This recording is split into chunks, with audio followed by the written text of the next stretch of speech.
नमस्कार। आज का दिन आप सबके लिए शुभ हो, मंगलमय हो। मुझे याद आ रहा है कि उस वक्त बीजेपी की सरकार थी।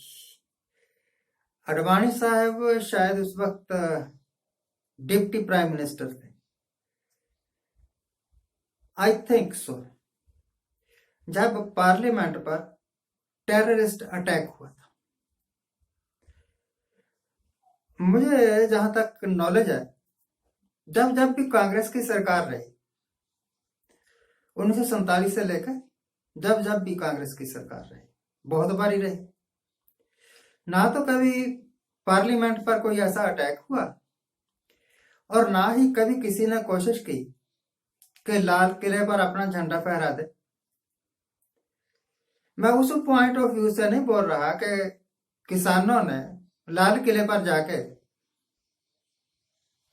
सिख धर्म का निशान साहब फहराया और किसानी झंडा फहराया।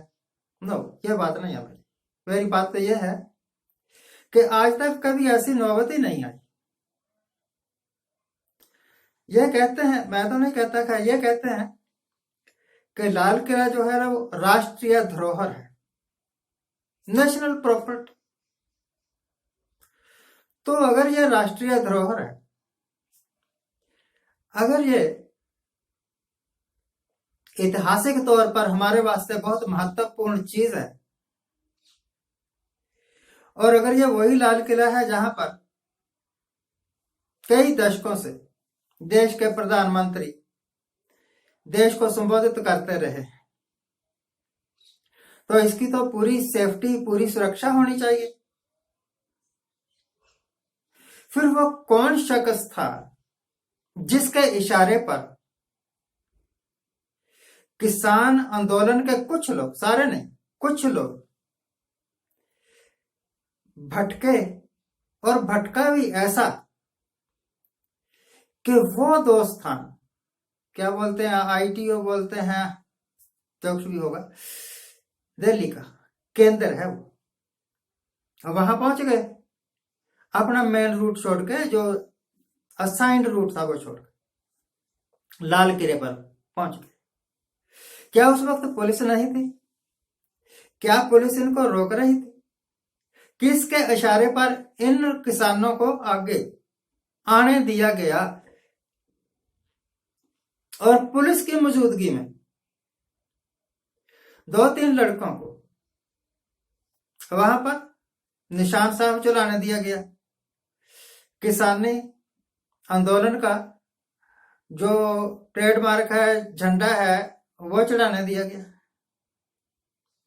वैसे ना तो सिख धर्म का निशान साहब देशद्रोहियों का है, और ना ही किसानों का झंडा देशद्रोहियों का है। जो लोग किसानों को या सिखों को देशद्रोही कहते हैं, या खालिस्तानी कहते हैं, या आतंकवादी कहते हैं, वो मुझे बड़े अच्छे लगते हैं। क्योंकि मुझे इस करके अच्छे लगते हैं कि उनको पहचान है कि वफादार कौन है। जब मैं इतिहास के पन्ने फरोल के देखता हूं तो सिर्फ सिख ही थे, या पंजाब में रहने वाले कुछ लोग थे, हिंदू सिख का सवाल नहीं था, कि जो बाहर से आने वाले इंट्रूडर्स का मुकाबला किया करते थे और उनको मुंह तोड़ जवाब दिया करते थे। आप तो सिर्फ कहने के शब्दों के ही मैजिशियन है। हम पाकिस्तान का मुंह तोड़ देंगे, हम उसको कड़ा जवाब देंगे, हम चीन का जबड़ा तोड़ देंगे। कहा ही किया तो कुछ नहीं। और वो लोग 17वीं शताब्दी में, 16वीं शताब्दी में, 15वीं शताब्दी में आज तक आपके बॉर्डर्स की रक्षा करते रहे, आपको एक सुरक्षित माहौल देते रहे। सिख या पंजाबी नौजवान जो पुलिस फौज में है, पुलिस में है, इनकी बात नहीं कर रहा। आम सिविलियंस जब भी अटैक होते तो सबसे पहले निशाना कौन बनते? पंजाब के सरहदी इलाकों में रहने वाले सिविलियंस। और ये जिनको खालिस्तानी या आतंकवादी या उग्रवादी कह रहे हैं, ये कौन है? पंजाब में सरहदी इलाकों में रहने वाले सिविलियंस, वो आपके वास्ते उग्रवादी भी हैं, वो आपके वास्ते खालिस्तानी भी। ठीक है, तथास्तु। तो आप तो देशभक्त है ना,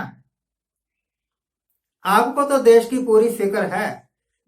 फिर आपके रहते चाइना ने हिंदुस्तान की टेरिटरी में गांव कैसे बसा दिए? तो सबसे बड़ा गद्दार, तो सबसे बड़ा आतंकवादी, सबसे बड़ा उग्रवादी तो वो आदमी है ना जिसके रहते हमारे देश की धरती चाइना हड़प गया। और जिनको ये उग्रवादी आतंकवादी कह रहे हैं, वो तो अपनी रोजी रोटी बचाने के चक्कर में अभी भी सरकार की मिन्नतें कर रहे हैं। गलत है वैसे किसान गलत हैं कि वो इन भिखमंगों की मिन्नतें कर रहे हैं कि सरकार कानून वापस ले लो, कानून वापस ले लो। इन्हीं किसानों में से 80% किसान वो हैं जो मोदी मोदी मोदी मोदी का नारा दिया करते थे, और इन्हीं 80% किसानों ने बीजेपी को जिताया। अगर किसानी तबका बीजेपी की मदद ना करता तो बीजेपी बेशक उल्टी लटक जाती, कभी जीत नहीं सकते थे। हमने जिताया, किसानों ने जिताया। और तो और इस बार इलेक्शन हुए हमारे हिमाचल में, मैं पक्का निश्चय करके गया था कि बीजेपी वालों को वोट नहीं डालने। जैसे ही मैं गेट पर पहुंचा तो एक लंबा चौड़ा आदमी मेरे सामने आया, कहता जी मैं जिला परिषद के लिए खड़ा हूं और सिलेंडर मेरा चुनाव निशान, गैस का सिलेंडर मेरा चुनाव निशान।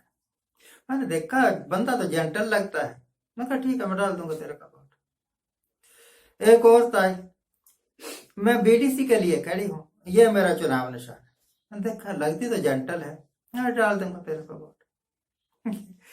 बिना कंसिडर किए कि ये बीजेपी का है या कांग्रेस का है, मैंने वोट डाल दी। और बाद में वो उछल के बीजेपी की गोद में बैठ जाए, क्योंकि है तो ज्यादा करके लोग मौका प्रस्त।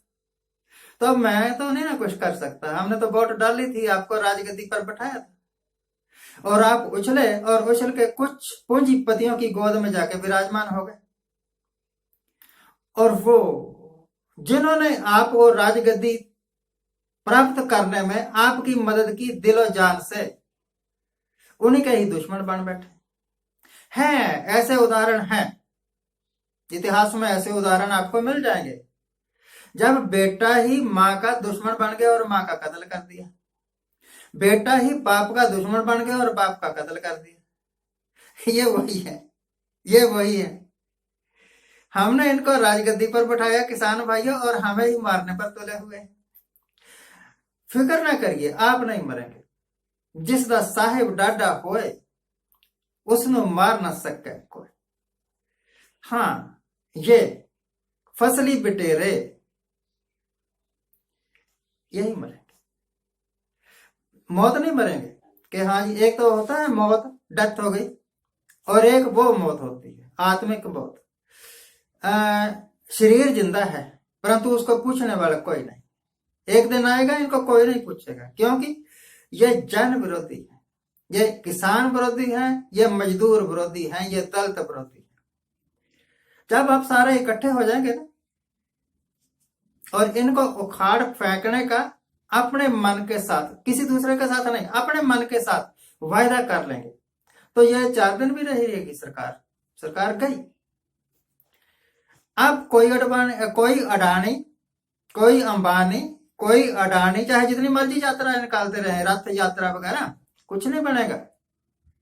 जब तक ये आउट ऑफ पावर थे तो हर वर्ष कहा करते थे मैं लाल चौक में जाके झंडा फहराऊंगा, और पूरा जुलूस, पूरा जलवा दिखाया करते थे, और पूरा टीवी मीडिया इनके साथ। अब 6 साल हो गए हैं इनको, अब क्यों नहीं वहां जाके झंडा, 26 जनवरी आई और चली गई, 15 अगस्त आई और चली गई। अब वहां पर अपने जलवे दिखाओ ना जाके, विदाउट सिक्योरिटी जाना पर, तभी तो आपकी बहादुरी का पता लगेगा। लाल चौक में आप कितने के बहादुर हैं। पठानकोट से आकर निकलते ही पजामियां गिल्ली हो जाएंगी। खैर एनीवे, आज के लिए इतना ही। आज जिनका जन्मदिन है उनको हैप्पी बर्थडे, आज जिनकी मैरिज एनिवर्सरी है उनको बहुत बहुत शुभकामनाएं। सदा सुखी रहिए, आनंद प्रसन्न रहिए। चलते चलते किसानों, हौसला मत छोड़ो, हौसला छोड़ना ही नहीं। आप तो मर मर के जीने वाले लोग हैं, डटे रहो। अपने मन के साथ एक वायदा कर लो कि अब इस सरकार को दोबारा नहीं आने देना, तो ये नहीं आएगी। अगर अपने पैरों पर कुल्हाड़ा मारना हो तब भी मेरा कोई दोष नहीं है, आप मार लेना। Thank you very much for watching.